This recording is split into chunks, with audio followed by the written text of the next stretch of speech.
বিসমিল্লাহির রাহমানির রাহিম। সূরা হামিম সাজদা। আয়াত 25।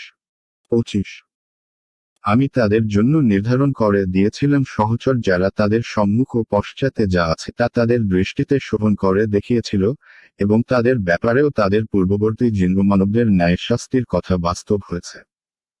তারা তো ছিল ক্ষতিগ্রস্ত। আয়াতের তাফসীর। আমি ওদের সঙ্গী দিয়েছিলাম, যারা ওদের অতীত ও ভবিষ্যৎকে ওদের দৃষ্টিতে সুশোভিত করে দেখিয়েছে। 1. ওদের ব্যাপারে ওদের পূর্ববর্তী জিন এবং মানুষদের ন্যায় শাস্তির কথা বাস্তব হয়েছে। নিশ্চয় ওরা ছিল ক্ষতিগ্রস্ত। 1. এ থেকে সেই শয়তান প্রকৃতির মানুষ ও জিনদেরকে বোঝানো হয়েছে, যারা বাতিলপন্থীদের পশ্চাতে লেগে থাকে। তারা তাদের সামনে কুফরি ও অন্যায়কে সুন্দর ও সুশোভিত করে পেশ করে।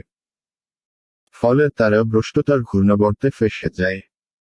পরিশেষে এই অবস্থায় তাদের মৃত্যু আসে এবং তার ফলে তারা চিরদিনকার জন্য ক্ষতিগ্রস্ত পরিগণিত হয়।